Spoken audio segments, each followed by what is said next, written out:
Ai, como é bom saber que a lenda urbana do YouTube realmente existe. Quando você aperta pra gravar, baixa até a empresa Caterpillar pra fazer uma obra aqui na frente de casa e vai barulho pra cacete. Todo quanto é lado tem barulho nessa merda. Tava silencioso até agora. Agora que eu apertei o botão do play, vamos fazer barulho. Pelo amor de Deus. Hoje vamos continuar com a segunda parte do vídeo Arquivo Oculto, a mente dos serial killers, que naquele último vídeo não deu pra gente terminar por conta do tempo. E na verdade, depois que eu gravei o vídeo e fui pra edição, me arrependi amargamente, porque eu me fudi de um jeito gostoso. Vocês não estão ligados quanto tempo eu demorei pra editar aquela porra. Antes de dar play no vídeo, pegue aí sua cumbuca de almoço para acompanharmos nessa nova jornada. Ai, gente, eu tô tão feliz. Aí que eu tenho aqui pra me acompanhar junto com o almoço. Normalmente eu não costumo tomar uma bebida industrializada pra comer junto com o almoço, mas quando tem... Obrigado, senhor! Enfim, vamos continuar, né? Só vou colocar meu óculos aqui, gente, só pra enxergar melhor mesmo, pra não ter nenhum problema de eu perder algum detalhe importante. Mas é só pra enxergar, gente. Bom, vamos lá, né, gente? Começar, se preparem, porque agora vamos saber o que se passa na mente desses filhos de uma égua aí que acaba com a vida das pessoas. Se eu pudesse, eu também matava esses caras aí. Iniciando em 3, 2, 1... Por que diabos os serial killers se tornam serial killers? Grosso modo, a gente tem 4 grandes grupos que se distinguem do porquê as pessoas se movem para causar assassinatos em série. O primeiro deles é uma motivação que se fala motivação visionária, assim, que seria uma motivação movida por uma psicose, uma doença mental, em que a pessoa se sente ali imbuída por alguma tarefa que a pessoa delirou ser trazida por Deus ou pelo diabo, qualquer coisa nesse sentido. É um pequeno grupo, né? As psicoses acontecem, a gente pode observar isso nesses assassinos em série, só que numa parcela muito pequena, assim, menos de 5% dos assassinos em série. Os outros 95% são de pessoas que fazem isso deliberadamente e que não têm um prejuízo do julgamento da realidade, vamos dizer assim. Então, desse outro grupo que não tem uma psicose associada, a gente pode pensar no tipo messiânico, então, que se atribui uma tarefa, então ele pensa assim, eu vou matar aquele grupo que geralmente são os minorizados, os marginalizados, né? Então, os gays, os negros, as mulheres. É sempre um gay, né, gente? Eu acho impressionante, sempre um gay. Outra coisa que eu acho muito da hora, com a evolução da polícia na investigação, cada coisa tem um termo. Cada ação, modus operandi específico tem um termo específico para chamá-lo. Então eu acho isso aí super interessante para você se manter antenado também. Por uma questão de higienização social, uma questão toda que faz parte da cultura daquela pessoa. E é importante lembrar, 90% dos serial killers são pessoas caucasianas, pessoas brancas, né? Então já vem com essa marca. Sempre um branco, filho de uma égua. Essa questão desse racismo estrutural, esse ódio pelas minorias e tal. Um terceiro grupo comete o crime pelo prazer mesmo, que é o grupo hedonista, né? Que é o grupo que faz aquilo pelo prazer de experimentar justamente esse afeto tão estranho, né? De se imaginar matando alguém e desprovido da empatia. Eu acho que esse daqui é um dos piores tipos de serial killer que tem. O cara que mata por fetiche, por prazer. Imagina que nojento isso daí. Vou enfocar a faca em você e vou jorrar. Que horror. E um quarto grupo ainda que executa os assassinatos num cunho sexual, sádico sexual, que então estupram a vítima, torturam a vítima, tem todo um prazer ligado ou a saber que a pessoa vai morrer e ter a relação sexual. Rapaziada da necrofilia aí, ó. Os caras que fazem isso pior ainda, né? Eles fazem com gente morta, né? Esses malucos aí da necrofilia, da zoofilia, sei lá como é que fala, que também faz com bicho morto. Eu acho que bicho morto é pior ainda do que com humano morto. Que nojo, cara. O cara não interessa pra ele se a pessoa tá viva, se tem sentimento ou não. O que interessa é se tiver o buraco, tá tendo dentro. Forçada com essa pessoa, ou matar a pessoa e ter a relação sexual depois que a pessoa morreu, né, no caso da necrofilia, e que muitas vezes também acaba até ultrapassando a fronteira e vai pro canibalismo, e a pessoa ingere partes da pessoa que ele assassinou. Como dizia a música da Katy Perry, "She eats your heart like Jeffrey Dahmer", porque o Dahmer comia coração. Os serial killers também têm outra coisa em comum. Um conjunto de 3 características que acontecem na infância e podem indicar tendências violentas no futuro. Criada pelo psiquiatra John Marshall McDonald em 1963, a tríade homicida ou tríade psicopatológica aponta como indicativo: primeiro, crueldade contra animais. uma forma de sadismo contra seres considerados inferiores. Também pode ser cometida contra crianças mais vulneráveis. O serial killer Edmund Kemper, quando criança, enterrou seu gato vivo. Uma desgraça, né, gente? Dahmer enforcou seu gato de estimação só pra ver quanto tempo ele demorava pra morrer. A segunda... Gente, podem me julgar, mas eu costumo sentir muito mais dó e pena de um bicho, de um animal de estimação, do que de um ser humano. Nesse caso em específico, porque é muito mais difícil para o animal de estimação se defender do que o ser humano, né? Mesmo que em vários casos a vítima ela é dopada, então ela perde a consciência dela. Mas mesmo assim eu ainda acho, me pega mais aqui no coração um cara matar um bicho do que um ser humano. Mas os dois são muito tristes, obviamente. A segunda característica é piromania, ou obsessão por fogo, que é uma forma de liberar toda a tensão acumulada pelos sentimentos de raiva que eles têm. Berkowitz, conhecido como filho de Sam, confessou mais de 400 atos desse tipo. O terceiro ponto é a enurese noturna, quando a criança faz xixi na cama durante a noite de sono. Isso é considerado normal até os 5 anos de idade, mas se isso acontece durante a puberdade, pode ser visto como um possível desequilíbrio emocional. Estudos apontam que esses 3 fatores estão associados a crianças que sofreram abusos, negligência e violência dos pais, o que também são problemas comuns. E infelizmente um dos maiores traumas na vida de uma pessoa começa lá atrás, na criação. E que também infelizmente é o fator que contribui na criação de um psicopata, né? A má criação de um psicopata. Comuns na história de muitos serial killers. Então, gente, tá tudo aí meio interligado, mas é claro que nem todo adulto que apresenta essas características na infância se torna um assassino em série, graças a Deus, né?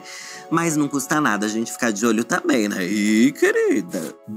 É aquela história, né, gente? Os fins não justificam os meios. Então não é porque você sofreu abuso, independente do que for, o BO que aconteceu contigo, isso não justifica o fato de você matar outra pessoa. E eu também não sei se esses caras são religiosos ou não, provavelmente não. É escrito na Bíblia que se você tirar a vida de outro ser humano, você está pecando. Como também não sabemos se alguns pecados são maiores que outros ou não, ou se cada pecado vale pelo mesmo peso, não sabemos de nada disso, mas que é um pecado, é. Logicamente falando, tem uma região que tem nos 2 hemisférios do cérebro, chama amígdala, e que está relacionada com circuitos ligados aos nossos afetos de um modo geral, e principalmente esses afetos do medo ou da disputa, né, pra luta, assim. E a gente sabe que há uma disfunção. Desculpa pausar, mas só quero falar, Monster, me patrocina, por favor. No funcionamento dessa amígdala, na medida em que as pessoas sociopáticas, psicopáticas, os serial killers, eles não têm essa ação dessa amígdala como ela deveria acontecer no sentido de produzir a culpa, de produzir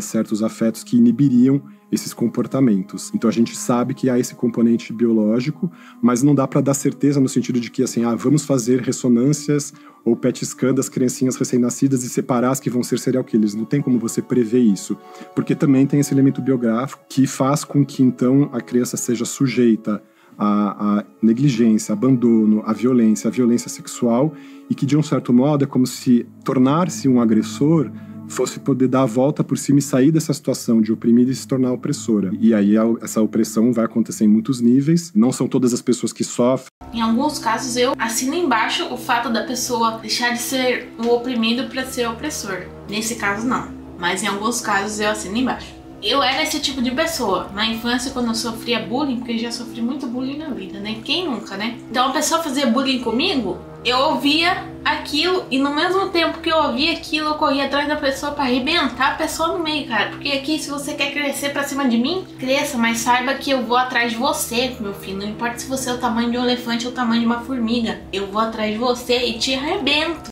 Isso a gente tem que deixar muito claro, pra ninguém achar aqui que a gente tá falando assim, se você sofreu um abuso na infância, você vai se tornar um perverso ou um assassino. Não. É a menor parte dos casos, mas justamente é quando você junta essa situação de uma agressão muito importante na infância com uma predisposição genética, você faz surgir essa situação do serial killer. Vocês querem saber um pouco mais sobre os serial killers mais famosos da história? Então olha só, o Ted Bundy talvez você já conheça. Em 2019...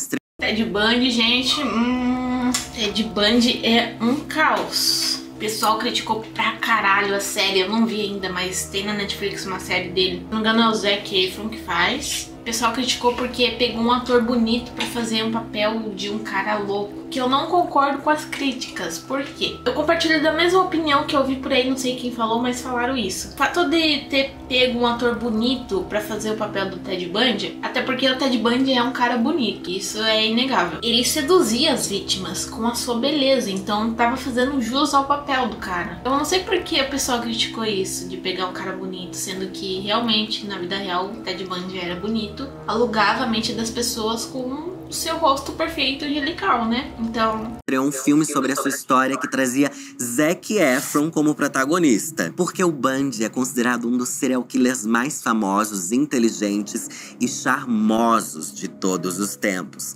Isso, gente, é isso aí que eu falei. Ele tinha uma elegância, assim, sabe? Ele tinha uma presença. Então, era fácil ele ir aqui e falar pra você: ai, porque vem aqui, vamos ali tomar um chazinho. O que você acha, querida? Vamos. Aí a menina entrava no carro, simplesmente vai com Deus, amém. Virou camisa da saudade, nunca mais vai voltar à vida, enfim, morria ali, né? Ele foi o próprio advogado de defesa no seu julgamento, pra você ter uma ideia de como ele se achava. O cara foi o próprio advogado de defesa no julgamento. Eu acho que eu entendo o porquê as vítimas foram vítimas. No mesmo ano em que ele se formou em psicologia, passou pelo trauma de descobrir que sua irmã, na verdade, era sua mãe. Caralho, mano, que porra! Nossa, eu já ouvi a história do Ted Bundy, só que eu não lembrava dessa parte. Gente, serial killer formado em psicologia. Ele advogou o próprio caso, descobriu que a irmã, na verdade, era a mãe dele. Essa última parte é o que menos choca, mas o resto... Porra, esse cara é tipo o Leonardo DiCaprio dos serial killers, meu Deus. Os avós inventaram toda essa história para evitar fofocas sobre sua mãe / irmã dar à luz solteira. O resultado... Ted Bundy se tornou um voyeur compulsivo. Colocou suas fantasias em prática e matou mais de 30 mulheres em apenas 4 anos. Já John Wayne Gacy passou a infância sofrendo bullying de seu próprio pai, só porque ele gostava de jardinagem e cozinha. Mais ou menos com seus 30 anos, ele começou uma série de assassinatos. Foram 34 vítimas no total. Entre um ataque e outro, John se fantasiava de palhaço e animava festas. Foi condenado à pena de morte depois que a polícia achou diversas ossadas debaixo da sua própria casa. Que é uma... Eu lembro desse cara aí também, que ele se vestia de palhaço pra matar. Mas você viu que interessante, gente? Eles matam muitas pessoas, né? Mas não é em pouco tempo, leva anos. Então os caras ficam com a mente insana durante anos e ninguém faz nada enquanto não descobrir que tem alguma coisa errada com ele. Então, mas que loucura, né? Como é que o cara consegue viver anos acordando todos os dias, pensando, até planejando qual que vai ser sua próxima vítima? E ele não tem pingo de empatia com as vítimas dele anterior. Ele simplesmente só pensa no futuro. O passado fica no passado. Parece que ele enterra as emoções dele no momento que ele tá enterrando a vítima. Se matou, já matou. Foi, fica pra trás. Agora o futuro pertence a ele, né? Ia falar Deus, mas não vou pôr Deus nisso que não tem nada a ver. Então, mano do céu, anos e anos matando e não ligando pra nada. E se ninguém descobre, gente, o cara vai ficar matando até ele morrer. Porque não vai ter cura, né? É um distúrbio. Bem que deve ter muito maluco por aí, nesse mesmo estilo. Deve ter gente que a polícia nunca nem viu, que já deve estar morto, que matou muita gente, ou que hoje em dia ainda tem um cara solto por aí matando muitas pessoas também, que a gente vai descobrir só daqui uns anos, ou também nunca vai descobrir. Enfim, cara, é loucura, né? Por isso que eu sou a favor da educação, da segurança pessoal, gente. Treine seus filhos no judô, no jiu-jitsu, no taekwondo, no karatê, no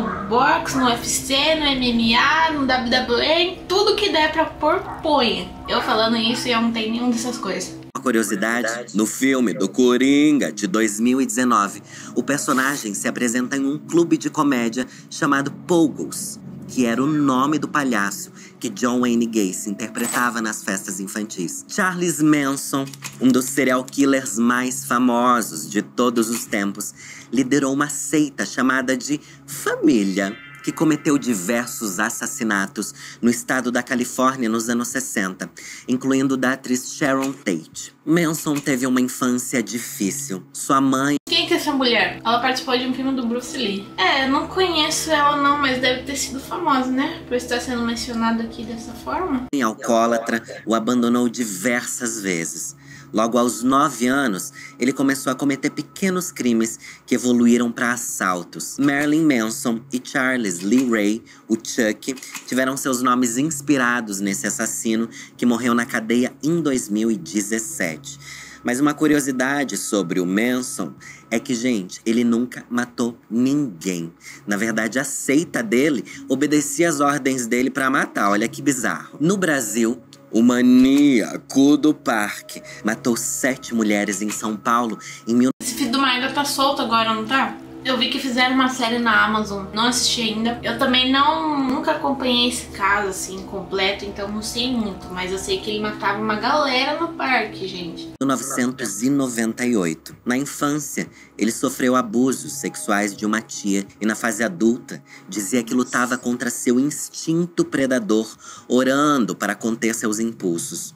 Não adiantou. Foi condenado a 147 anos de prisão por estupros e estrangulamentos. Na prisão, ele recebia diversas cartas de admiradoras e chegou a se casar com uma senhora de 60 anos. Para algumas pessoas, os serial killers acabam ficando tão encantadores. Gente, eu posso estar sendo muito ignorante, me desculpem, mas eu acho bizarro, muito bizarro, um homem ser assediado por uma mulher. Infelizmente não entra na minha cabeça isso, eu não consigo associar. E isso acontece em todos os casos, quando o cara é criança, adulto, velho, acontece em todo lugar também, gente. Não é só a mulher que tem assédio, né? É o homem também. Só que eu acho muito, muito estranho um homem ser assediado por uma mulher, igual ela falou aqui. Ah, mas é porque…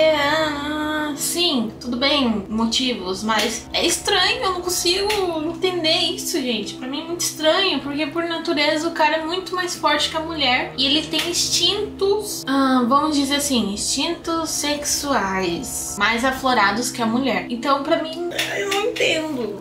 Que pra mim é uma coisa que eu ouvindo muito seu conteúdo, eu sempre me pergunto muito, como é possível ter pessoas que querem casar com esses serial killers, que quando eles vão presos, eles recebem muitas cartas, eles se casam, né? O que você acha que leva as pessoas a se apaixonarem? Por falar em casamento, eu lembrei de um caso muito macabro que aconteceu aqui no Brasil também. Tinha uma mulher, gente, e ela se apaixonou por um defunto. Ela olhou a lápide de um cara no cemitério, achou o cara bonito e resolveu casar com ele, morto. Ela até publicava foto no Facebook, ela tinha um perfil que ela fez pra ela e pro cara, o marido dela que tava morto ali, que ela nunca nem conheceu na vida, mas ela sonhava com o cara e falava que eles iam casar, que eles eram alma gêmea, não sei o que. E daí ela tirava foto assim perto do túmulo, postava no Facebook. Eu até achei esses dias aí no Facebook esse perfil dessa mulher doida, mas agora eu não lembro como que é o nome. Se você parar pra ficar dando atenção pra esse tipo de coisa, você fica doido também, porque é cheio de louco nesse mundo. Só que são loucos em níveis diferentes. Um tem uma loucura de criar conteúdo, outro tem a loucura de matar gente, o outro tem a loucura de casar com gente morta. Por aí vai, essa é a vida. Eu acho joia você ser louco, mas seja um louco que não acabe com a vida de outros loucos. Viva a sua vida, mas não tire a vida de outros loucos. Isso seria uma música boa pro Chorão, inclusive. Por um serial killer. Ai, já tem muitos estudos sobre isso. É o caso de mulheres se apaixonando por homens presos, né?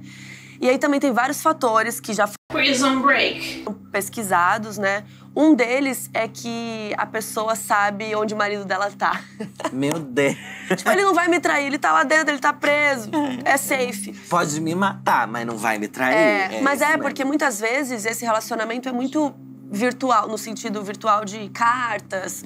Às vezes as pessoas se veem uma vez no mês, sabe? Então é uma… Mulheres que tiram tempo da vida pra ficar visitando os seus parceiros na cadeia e ficar liberando teu brioco, eu quero que você vai tomar bem dentro do seu cu, que é isso que você merece. Coisa mais de ter uma atenção, acho que pros dois lados, né? Ele tá recebendo cartinhas, ele tá recebendo uma atenção, e ela também. De alguém que tá ali, seguro, mas também muitas dessas mulheres, principalmente, acreditam na inocência desses homens, né? Tipo, não. Não sei necessariamente se acreditar na inocência, mas eu acho que tem muito a ver com o apego emocional. Não, ele não fez nada, ele tá sendo injustiçado, né?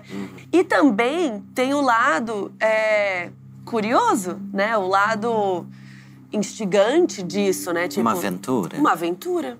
E é uma aventura um pouco segura, entre muitas aspas, porque ele tá preso. E se os Aventura é essa de pegar AIDS, sai fora, nojeira. métodos e motivações não são iguais, o nível de maldade que acontece em cada crime também não é. O psiquiatra forense Michael Stone desenvolveu um índice que vai de 1 a 22, que mede a maldade dos assassinos, avaliando o motivo, métodos e a crueldade de cada caso. Eu separei alguns aqui para vocês terem uma noção, mas eu não vou falar de todos porque são muitos e é uma coisa pesada demais, tá bom? Você pode conferir a lista completa no site da revista Super Interessante. No primeiro nível estão aquelas pessoas que matam apenas para se defender. No segundo estão os crimes passionais, motivados principalmente por ciúmes. Eles geralmente acontecem uma vez só. Pulando pro nível 5, a gente encontra pessoas traumatizadas Fé nas maluca, mata por ciúmes. e desesperadas, que matam, mas logo se arrependem. No nível 8, estão aquelas pessoas que matam quando atingem um nível extremo de estresse e acabam liberando a raiva. Querida, eu me identifiquei um pouco. No 10º nível, são aqueles que matam outras pessoas, que se metem no seu caminho. No nível 17, temos Nível 10, matam pessoas que se metem no seu caminho. Até o nível 10, eu acho que não dá pra considerar a pessoa psicopata, né? É que depende também do contexto, né? Mas acho que não dá pra avaliar como psicopata até o nível 10. Dependendo do contexto, eu passaria um paninho assim. Dependendo do contexto. os assassinos seriais com perversões sexuais. E no 22, o maior nível de todos, estão aqueles psicopatas que colocam suas vítimas sobre tortura extrema e depois as matam. Em relação a essa questão da sociopatia e da psicopatia, na sociedade as pessoas comumente misturam esses dois termos, né? Então ficam com uma dificuldade de entender a diferença entre um psicopata e um sociopata. A gente, na psiquiatria comum, a gente fala sociopata ou personalidade antissocial.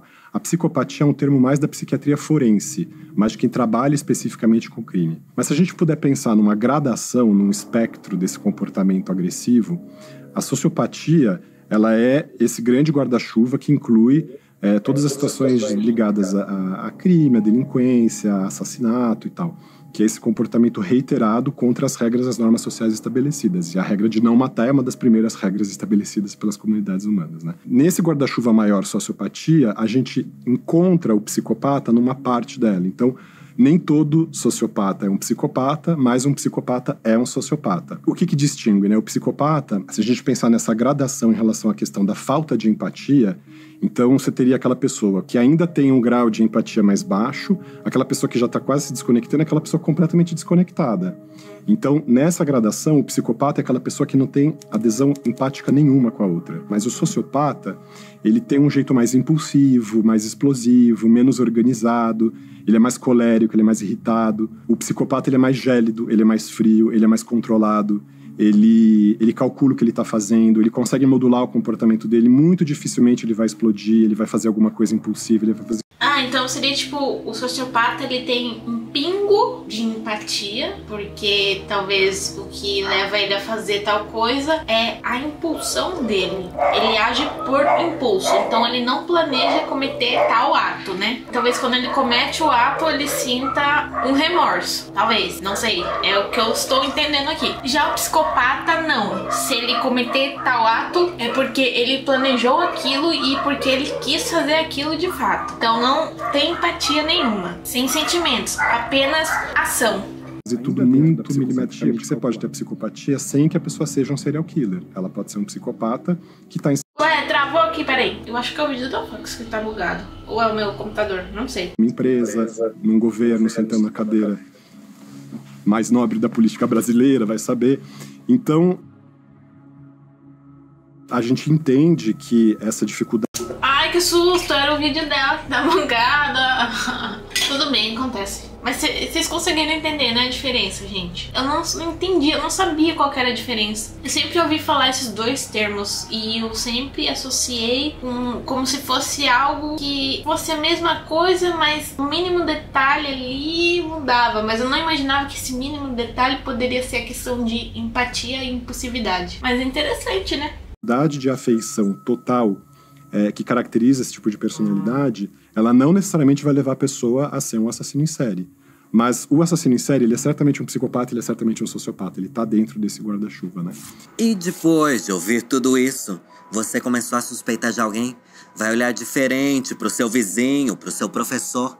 Quem sabe pro seu namorado ou pra sua namorada. Cuidado, hein, gente? Espero que vocês tenham gostado desse episódio, entendido um pouco mais sobre a cabeça dos serial killers. E também me siga nas minhas redes sociais, eu sou @Lorelai_Fox em todas elas. E se inscreve aqui no canal, porque na semana que vem tem mais um episódio de Arquivo Oculto que você não pode perder. Meu nome é Lorelai Fox e é nessa que eu vou. É isso, gente. Finalizou o vídeo. E respondendo a pergunta do Lorelai Fox, eu já estava desconfiada de tudo e todos. Então agora com esse vídeo aqui, fio, eu tive mais certeza ainda que as pessoas são mais loucas do que aparentam ser. Todo cuidado, ó, é pouco. Enfim, gente, vou encerrar o vídeo por aqui. Se vocês gostaram, deixa um like aqui, comenta aqui embaixo, se inscreva no canal, ative o sininho e vão lá no canal da Lorelai que ela tem uma playlist, ó, desse tamanho aqui, ó, nem cabe na tela aqui do vídeo. Playlist do Arquivo Oculto. Vou deixar aqui embaixo também na descrição o link de tudo aqui pra vocês, se vocês se interessarem e quiserem assistir lá. E se puderem também, dar uma passadinha lá, deixar o like, gente, se inscreva no canal, porque ela tem um conteúdo muito top. Vocês conseguiram ver aqui, né, a produção muito bem desenvolvida e organizada, gente. Passa lá, deixa o like. Então é isso, quero agradecer aqui quem estiver assistindo. Se não tiver ninguém assistindo, agradeço minha câmera, meu microfone, minha iluminação. Espero ver vocês no próximo vídeo. Muito obrigada pela companhia, um beijo e Monster me patrocina!